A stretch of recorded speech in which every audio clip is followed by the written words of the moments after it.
Hello बच्चों, कैसे हैं आप सब। उम्मीद है आप सभी अच्छे होंगे, घर पर होंगे, सुरक्षित होंगे। तो बच्चों, आज मैं फिर आपके सामने एक बहुत ही अच्छी कहानी लेकर आई हूँ जिसका नाम है जीवन का अनुभव, एक्सपीरियंस ऑफ लाइफ। बच्चों, मैं हमेशा यही कोशिश करती हूँ कि आपके लिए ऐसी कहानियाँ लाऊं जिससे कि आपको कुछ मॉरल एजुकेशन मिले, जिसमें कि कुछ नैतिक ज्ञान, नैतिक शिक्षा की बातें हों। और मुझे लगता है कि आप कहानी को सुनकर अच्छी अच्छी शिक्षा ग्रहण करते होंगे। तो कहानी को पूरा सुना कीजिए, तभी आपको कहानियाँ समझ में आएंगी। तो सुनते हैं आज की कहानी। संदीप रोज की तरह उस दिन भी अस्त व्यस्त तरीके से घर की तरफ बुदबुदाते हुए जा रहा था। रास्ते में कोई भी पत्थर दिखता, इधर उधर उठाकर फेंक देता। पता नहीं टीचर को क्या हो जाता है, जब देखो मुझे ही डांट देती हैं और बच्चे भी तो क्लास में शोर करते हैं। जब देखो संदीप, तुम्हारा होमवर्क कहाँ है, आज किताबें क्यों नहीं लाए, क्लास वर्क पूरा क्यों नहीं किया। घर पर मम्मी कहती हैं कि संदीप चलो म्यूजिक की प्रैक्टिस कर लो, चलो टीवी बंद करो, स्कूल का होमवर्क पूरा करो, स्कूल की डायरी दिखाओ। लगता है पूरी दुनिया को सिर्फ मेरी ही फिक्र है। और भी तो लोग हैं, पर पता नहीं क्यों सब लोग मेरे ही पीछे पड़ गए हैं। ऐसा कौन सोच रहा था, संदीप सोचते हुए और गुस्से में बुदबुदाते हुए जा रहा था। तभी अचानक उसके हाथ में एक गोल मटोल सुंदर सा चिकना पत्थर आ गया। उसे छूने से और उस पर हाथ फेरने से संदीप के हाथ में गुदगुदी सी हो रही थी। संदीप का मन उस पत्थर को फेंकने का बिल्कुल नहीं हो रहा था। मतलब रास्ते में वह जो भी पत्थर दिखता उसे उठाकर गुस्से में इधर उधर फेंक देता, लेकिन एक ऐसा पत्थर उसके हाथ में लगा जो कि चिकना सा गोल मटोल सा था और जिसको छूकर उसके हाथ में गुदगुदी हो रही थी। तो संदीप चाहकर भी उसको फेंक ना पाया। अब संदीप का सारा ध्यान इस सुंदर से पत्थर पर आ गया था। संदीप का घर भी आ चुका था। उसने देखा उसी तरह का पत्थर ऑटो वाला उसके घर के माली के साथ घर के बरामदे में रख रहा था। संदीप को समझ में आ गया कि पत्थर ऑटो से ही गिरा था, क्योंकि उसके घर के आसपास कहीं भी इस तरह के पत्थर नहीं दिखते हैं। संदीप घर में सीधे मम्मी के पास गया और कुछ पूछता इससे पहले ही मम्मी ने उससे कहा, संदीप जल्दी से मुंह हाथ धोकर खाने के टेबल पर आ जाओ। मुझे और तुम्हारी दादी को कल ही करवा चौथ की तैयारी करनी है। कोई शरारत मत करना। खाना खाकर अपने कमरे में जाकर स्टडी करो।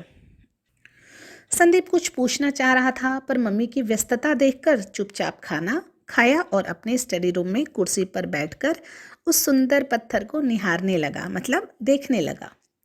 वह सोचने लगा कि जब वह पापा के साथ घूमने गया था तो यह पत्थर उसने नदियों और समंदर के किनारे देखा था, पर ये इतने सुंदर गोल गोल और चिकने कैसे हो जाते हैं।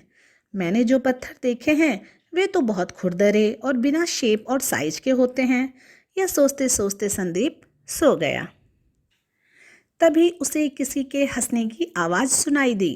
संदीप चौंककर अगल बगल देखने लगा। तभी किसी ने आवाज़ दी, अरे भाई नीचे टेबल पर देखो, मैं वही पत्थर बोल रहा हूँ। संदीप हैरानी से पत्थर को देखने लगा।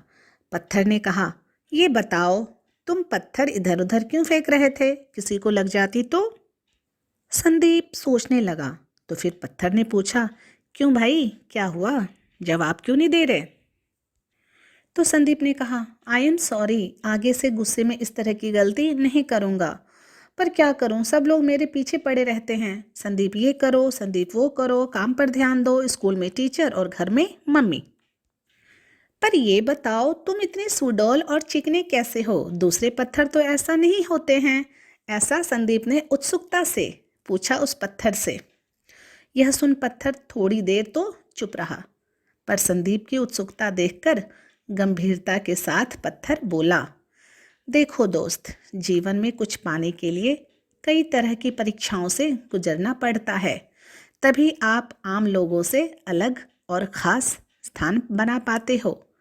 मैंने भी अपने जीवन में गर्मी, ठंड, बारिश और नदियों के अनगिनत थपेड़े सहे हैं। कभी नदी की धारा के साथ बहता रहा, कभी गर्म पानी में, कभी ठंडे पानी में सालों तक पड़ा रहा, कभी बारिश के साथ बहते हुए ऊंचे ऊंचे पहाड़ों से गिरा।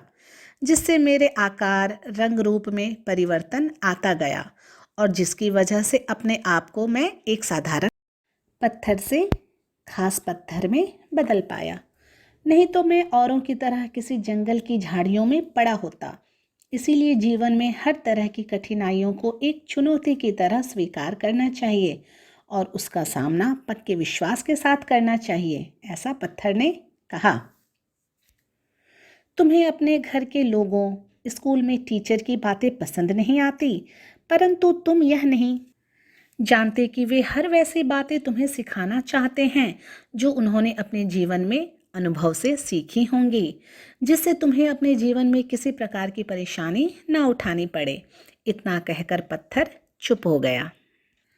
तभी संदीप बोला, तुम इतने गर्म कैसे हो गए हो? अभी तो छूने में अच्छे खासे ठंडे लग रहे थे। तभी मम्मी की आवाज़ आई, उठ जा बेटे, टेबल पर गर्म दूध का गिलास रख दिया है, जल्दी से पीकर गार्डन में आ जाना। दादाजी काफ़ी देर से तुम्हारा इंतजार कर रहे हैं। संदीप हैरानी से इधर उधर देखने लगा।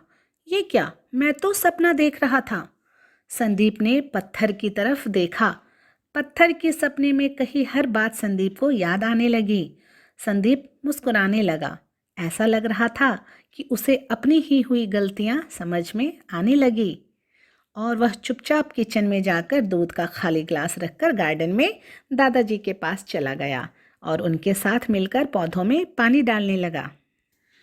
मम्मी यह सब देखकर हैरान हो गईं कि एक घूंट पीकर दूध छोड़ने वाले लड़के ने आज पूरा ग्लास खत्म कर दिया और टीवी पर कार्टून देखने के बजाय दादाजी के साथ गार्डन में उनकी मदद कर रहा है।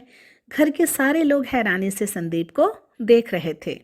संदीप मन ही मन मुस्कुरा रहा था क्योंकि उसे सारी बातें समझ में आने लगी थी।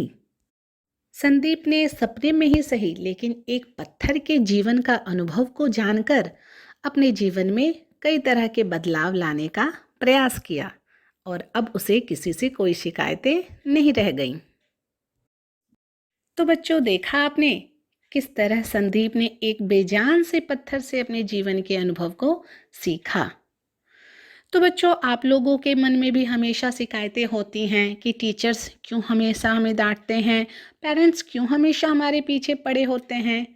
लेकिन बच्चों, अगर आपके बड़े आपको कुछ डांटते हैं तो वह इसलिए ताकि आप बार बार उन गलतियों को ना दोहराओ और जीवन में एक सफल इंसान बनो। सभी के माँ बाप, सभी के शिक्षक यही चाहते हैं कि बच्चा आगे चलकर एक सफल इंसान बने। तो कभी भी उनके डांट को दिल से नहीं लगाना, बल्कि हमेशा एक बात ध्यान रखना, अगर कोई आपको डांटता भी है तो उसमें आपकी भलाई ही छिपी होती है। तो उम्मीद है इस कहानी से भी आपने एक अच्छी शिक्षा ग्रहण की होगी। तो जल्दी से इस वीडियो को लाइक कीजिए, शेयर कीजिए और कमेंट कीजिए कि आपको ये कहानी कैसी लगी। ऐसी ही अच्छी अच्छी कहानियों को सुनने के लिए हमारे चैनल के साथ बने रहिए और जिन्होंने सब्सक्राइब नहीं किया है वो सब्सक्राइब करें। तो मिलते हैं अपने नेक्स्ट वीडियो में।